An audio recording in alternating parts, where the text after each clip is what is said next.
Alrighty. Good morning, good people, and happy Thursday. I'm going to do a live reaction. My first opportunity to listen to the address. I believe this address happened live Wednesday night. And so let's just get right into it with no further ado. President Trump addressed the nation.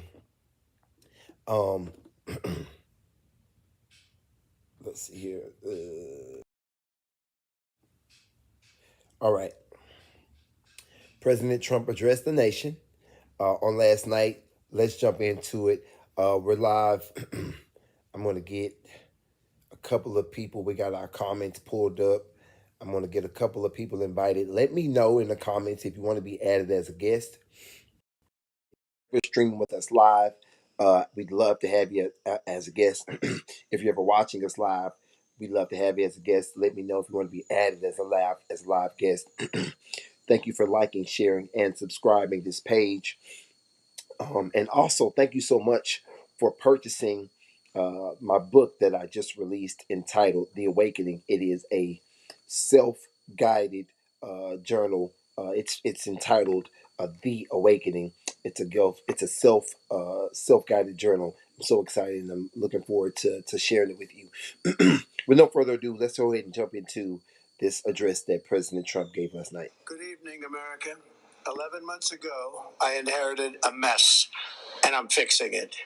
When I took office, inflation was the worst in 48 years, and some would say in the history of our country, which caused prices to be higher than ever before, making life unaffordable for millions. All right, so he coming in hot. So setting the stage for obviously what he feels. He's setting the stage for what he feels he came into. And millions of Americans. This happened during a Democrat administration, and it's when we first began hearing the word affordability. Our border was open, and because of this, our country was being invaded by an army of 25 million people, many who came. Let me know. Let me know what you think in the comments.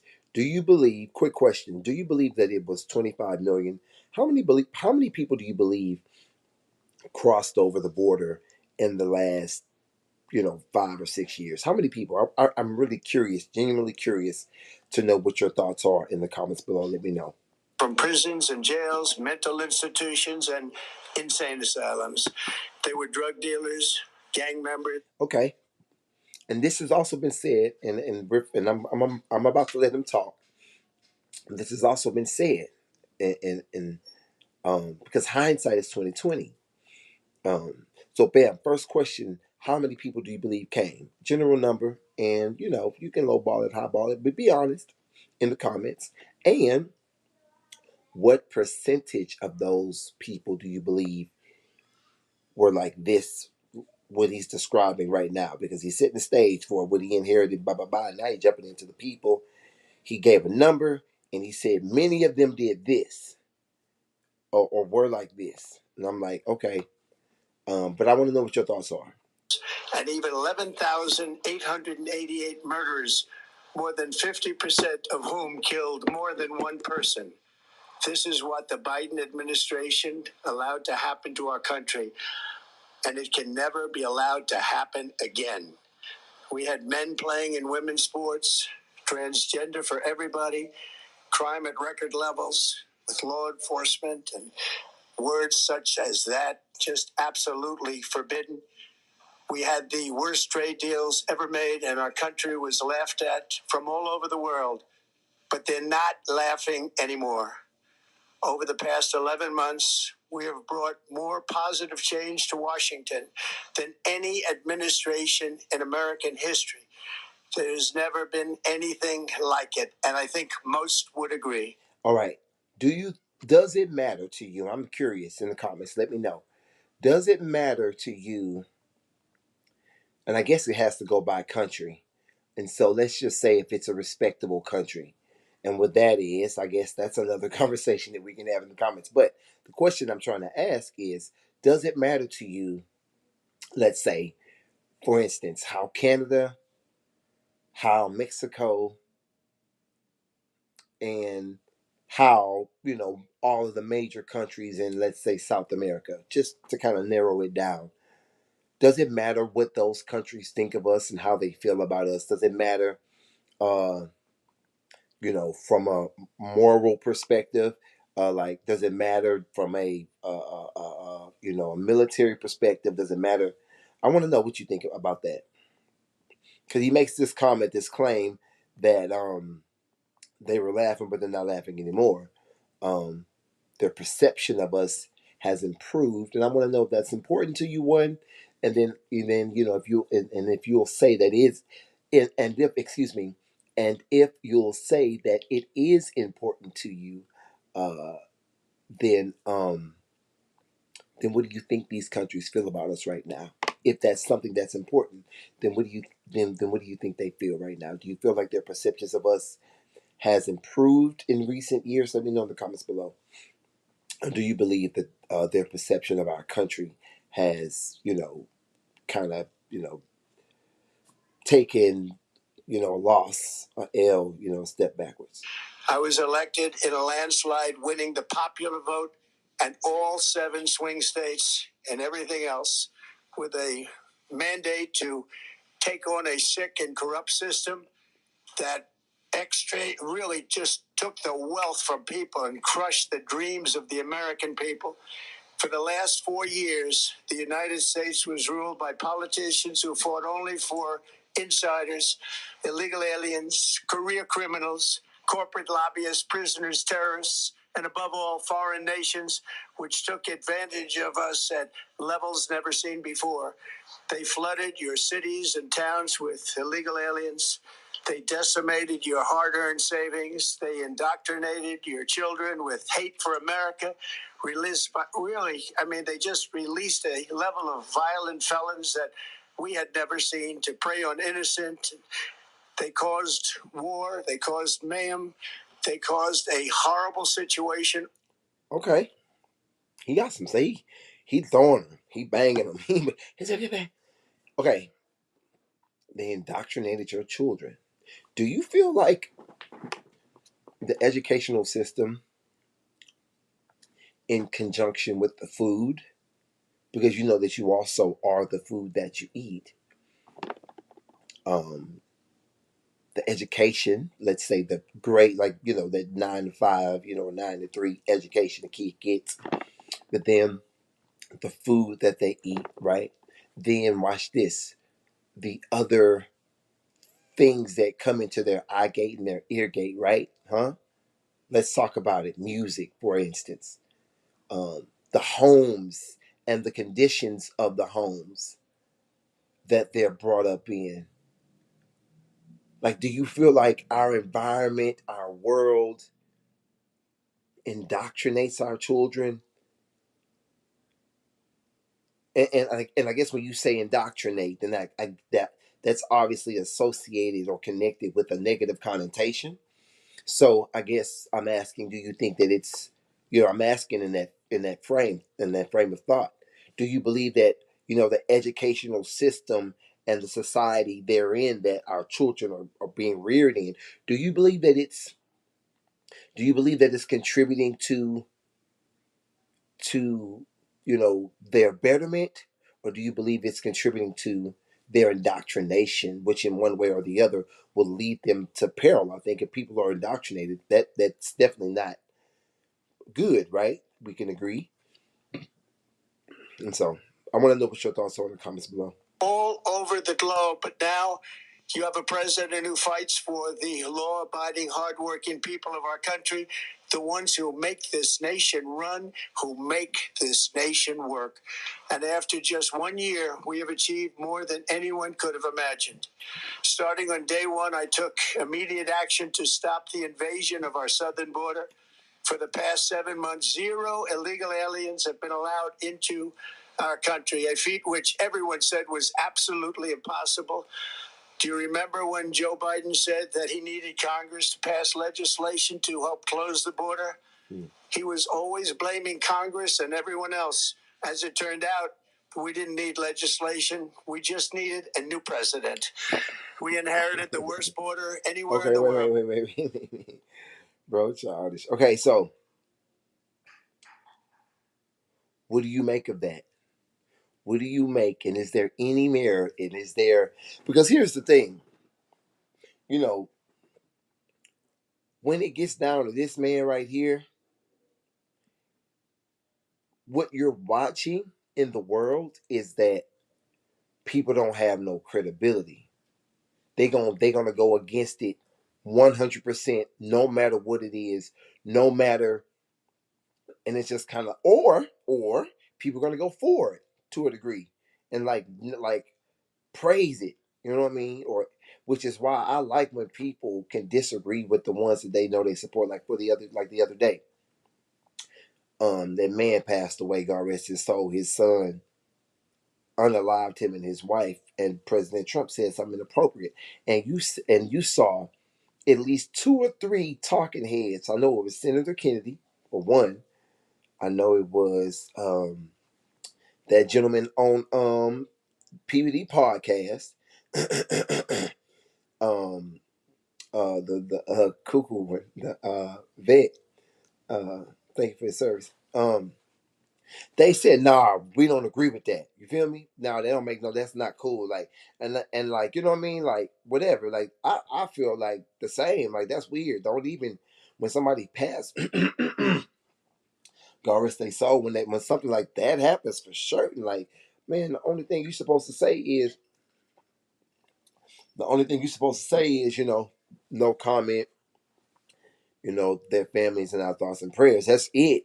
That's all you. So again, my point is, on the contrary, when you see people go against this man on issues where he actually is right, it's like, oh, you crazy. Are you weird? That's crazy. So you. So wait. Let's back up.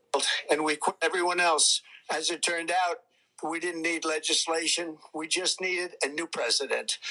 We inherited the worst border anywhere in the world, and we quickly turned it into the strongest border in the history of our country. In other words, in a few short months, we went from worst to best.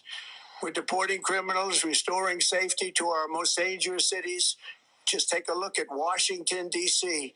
It's at levels of safety that we've never seen before. And they decimated the bloodthirsty foreign drug cartels. We did that all by ourselves with our people, and we're so proud of it. So no matter who you are, no matter what side of the aisle you're from, you can celebrate the drugs being cut off, right? Because my thing is this. Now I'm just an independent black man in Detroit. I need to go to sleep. But man, God rest their soul. Again, God rest their soul. Even if they is cartel, even if you a cartel member, you got shot down. Man, God rest your soul for real. But here go the thing. And even that, even more, if you was a fisherman, but we know that people wasn't fishermen. You know what I mean? And so again, it's just this is another example of you like going against the grain on an issue where it's like it it doesn't make you right. It just makes you come off as like not credible. Like you have to be able to celebrate, regardless of the fact that Orange Man did it. You have to be able to celebrate the fact that they cutting the drugs from coming out, man. And let me tell you something, man. Them people be on them drugs, man. Them people be on them drugs. I'm so I'm so bold and seeing it on so many levels. I'm looking at like chemical imbalances. But man, I'm trying to tell you, pretty much every like pretty much every illness, if you combine the fact that food is medicine to a degree, I feel like every illness we face is like because of the medicine we take. It's like the medical system in our country is like it's the thing that makes you it like that. Okay, the medical system in America is the analogy that I would give for it is like the arsonist is the firefighter. And so it's like there's this system where you like, you know, if life happens, and life happens for most people, like for me, by God's grace, I've never had like a broken bone before. But like, for example, life happens, you have a fall, boom, boom, boom. And then you get in this cycle of, let's say, prescription medication, because in our society, that's the first thing you're going to be prescribed. If anything says or anything goes awry, they're going to prescribe you something. Bam, boom. Okay. And then you get into this cycle, you know what I mean? Ooh, ooh. And then some people, for and again, by God's grace, you know, this is not something in our family, but it's, you know, you have to have empathy and sympathy for people that go through it to a degree. Watch this. That spirit of addiction. Then you get hooked on these drugs, huh? And then you get to a place where the only thing that can really, scratch that itch is some of that powder, is some of that fentanyl, woo, and then you end up deceased. And so what these people is doing, for the people, again, that's not my struggle. We all have a struggle, but by God's grace, that's not my struggle. But for the people that do have that struggle, man, they trying to stop that, man. They trying to cut that out. You know what I mean? And so it's like, can you give credit where credit is due? Man, the people trying to, man, them people know that the majority, in my opinion, or probably, I ain't even say the majority, but like half of our country is like, yeah, urban centers, but the other half of our country is rural areas, right? The man just say he won all 7 swing states. Man, the people that support him, a lot of these people struggle on drugs for real. And I ain't just disparaging the Trump supporter. I ain't doing that. I'm just saying, like, man, these people got a lot, man. This man, look, these white folks be on these white folks be on these drugs. In rural America. And like I say, and again, I'm not even disparaging, white tea people, as they say nowadays. I'm not disparaging no people by race, because I wouldn't like it, you know what I mean? But at the same time, it's certain stereotypes that, to a degree, kind of go, man, okay, you walk by me and clutch your purse. I might say something to you, but at the same time, I kind of get it. You know what I mean? Like, I might say, man, listen, I ain't like that. I'm clutching my. I remember we was out of the country one time. Where was we at? And I was somewhere, and I'm gonna let Trump talk in a minute.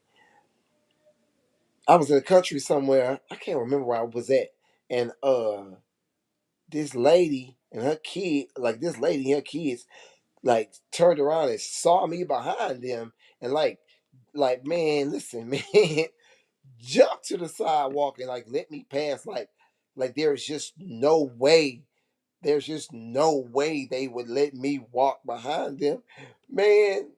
So I walked for like, I'm childish. If you know me, you know I'm childish. So I walked for like all the 2 steps until I just absolutely unequivocally knew, like that's the type of time they was on. So man, I jumped to the side of the sidewalk like what? Like, I understand to a degree your stereotype of not letting a black man walk behind you, but as for this black man, I'm not certain I want you walking behind me for real. You feel me? And so it's like, yeah, it's stereotypes that go. My point is that there's stereotypes that really kind of go both ways, and if it don't apply to you, then speak up and say it don't apply to you.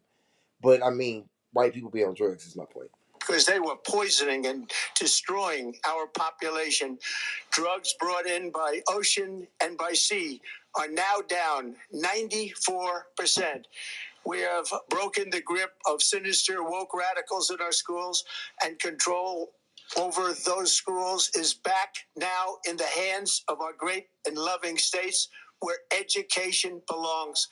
After rebuilding the United States military in my first term, and with the addition we are adding right now, we have the most powerful military anywhere in the world, and it's not even close.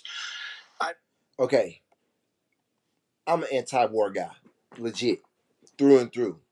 I'm not for it. I believe that we should do our best to get out of endless wars, and I believe that we should like yank the chain of our allies that are trying to be in endless wars. Let's be clear about that. Nevertheless, there is war all around us. You feel me? And even the peaceful man should have a gun when his two neighbors are visibly having a gun battle. That's my opinion. What is yours in the comments? Let me know. My question more specifically is, do you think it's a good thing that our military, again, records are saying, and news outlets are saying that the recruitment is up, and that HEXF is meeting, and I think in some situations exceeding the recruitment goals for the military. Do you think? And I'm asking that with the backdrop of the reality that there is war going on, right? Like, do you think that it's a smart thing that we have a bigger military at a time like this, at a time where he just stated that there are people that came across the border, at a time where you see Russia's conflict, at a time you see or hear in the news that any day that China could try to take over the Taiwan Strait at any time. You know what I mean? Like, there could be some type of, heaven forbid, domestic type of unrest as a result of groups or people conspiring to do you if you follow what I'm saying. There was one, I believe, that was just kind of spoiled out in California. They were planning. So again, would you say, let me know in the comments, do you believe that it is a good idea for us to bolster up our military, considering that we are living in a time, a day, and an age where there's increased warfare? Like, we're watching the Ukrainian drone videos, like you know we used to watch two guys play Call of Duty. You know what I mean? Like, so at a time of extreme warfare, do you think it's a good thing that he's doing this? Bolstering up the. Can you give him credit for that, or do you think that it's a bad thing that we are increasing the military and the might of the military? You know what I mean? Like, what do you think? Let me know in the comments. Restored American strength, settled 8 wars in 10 months, destroyed the Iran nuclear threat, and ended the war in Gaza, bringing for the first time in 3,000 years peace to the Middle East, and secured the release of the hostages, both living and dead. Here at home, we're bringing our economy back from the brink of ruin. The last administration and their allies in Congress looted our treasury for trillions of dollars, driving up prices and everything at levels never seen before. I am bringing those high prices down, and bringing them down very fast. Let's look at the facts. Under the Biden administration, car prices rose 22%, and in many states, 30% or more. Gasoline rose 30 to 50%. Hotel rates rose 37%. Airfares rose 31%. Now, under our leadership, they are all coming down, and coming down fast. Democrat politicians also sent the cost of groceries. So, let me know in the comments below. Have you seen a reduction in the price of your groceries in the last year and a half? If you can remember how much the groceries were about a year and a half ago, would you say, and this is the internet, right? And so I get it, like, there's a percentage of cap, and we're all guilty of it. I'm not coming for you. I'm just saying, like, I get it. People are going to say what they want to say or whatever, but let's just try to be honest. Like, let's try to have the statistical, numerical, logical argument if possible. I get it that this is politics that we're talking about, right? And so I get it. Like, you know, you either love the guy or hate the guy, but I think the point that we have to raise is that we've got to at least, like, we've got to have this conversation in the open space, because I think it asks us to self-examine ourselves. Have you become so polarized that you can't even give credit where credit is due because of who it's coming from? And what is that? I don't know. Like, are you guilty of that? Are you guilty of being able to say that, man, I don't like how this guy is packaged, but on paper, if I close my eyes and cover his face, like, man, this is hard to argue with? Or are you going to go above and beyond to pivot out of your way, or you know what I mean? Like, because if you do the latter, then I think the net, like, result of that is people will see you as less credible, because these are things, and I feel compelled, you know, to speak for black men. I can do so. Um, it's we don't care. We don't care who it is. You know what I mean? Like, you know, we don't care who it is.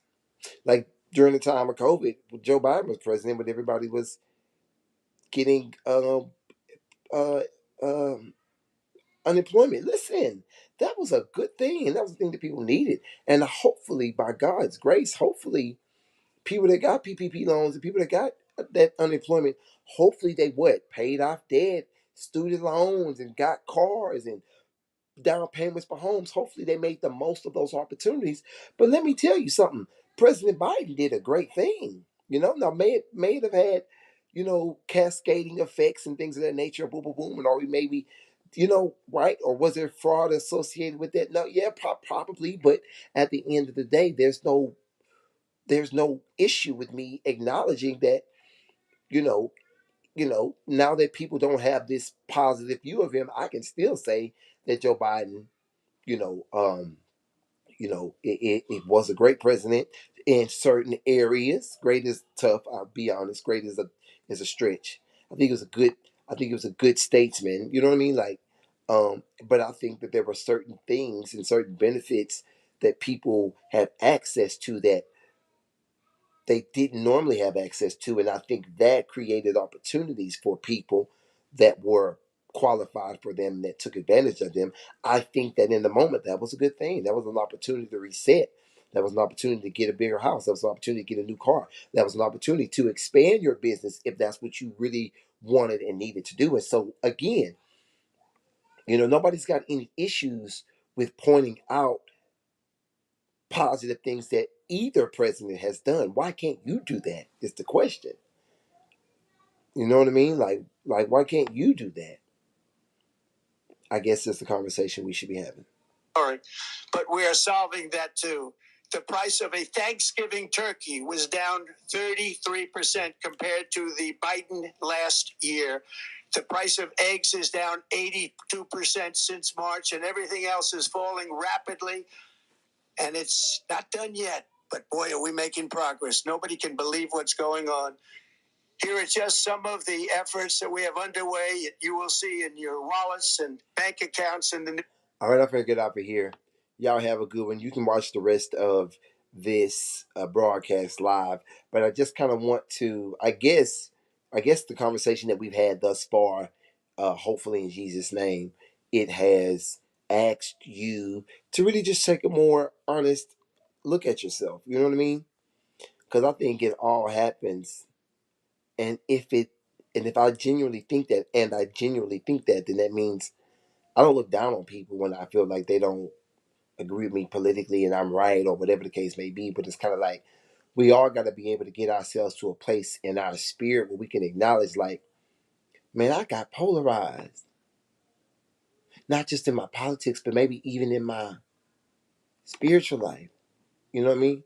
I feel so jaded and so messed up about the church people that sometimes I can't see God, or I feel so jaded or messed up about the politician that I can't see that, man, this is actually a time for me to get my paperwork together and apply for the same thing the other people are applying for and get to the bag. This ain't a time to be trying to figure out uh, what angle you can take against Orange Man. Now it's time for you to run up this bag for real and come together and with your husband and with your wife and put this thing together and start your business and put your paperwork in alignment so you can qualify for the same things these people getting, because now we understand it's just a different type of game they playing, huh? It's just a different type of game that they playing, but they playing it on the next level. They using they what?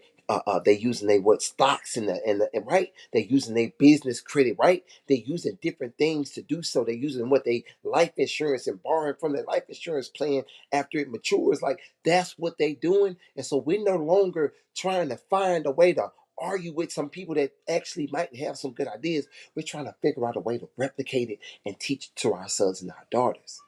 That's what this is all about.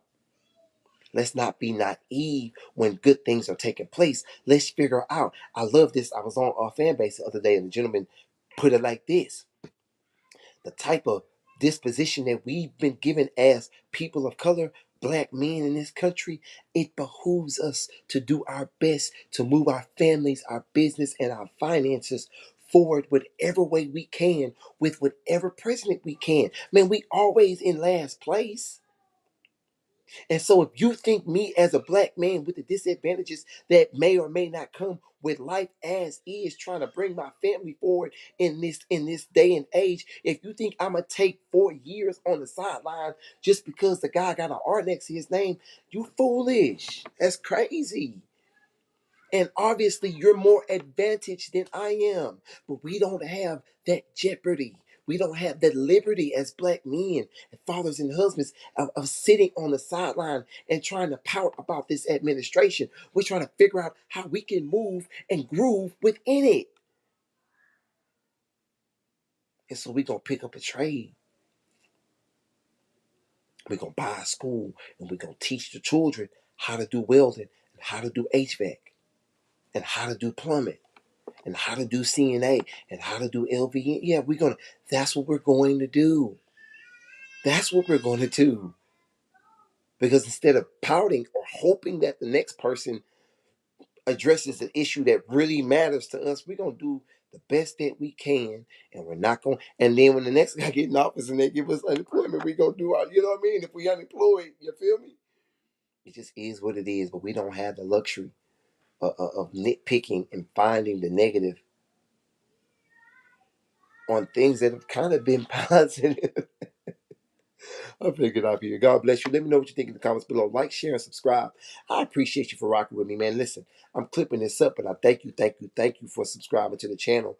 Let me know in the comments how you feel. And once you comment below, you'll see how quickly I respond to all of my comments. Check it out. Thank you guys for again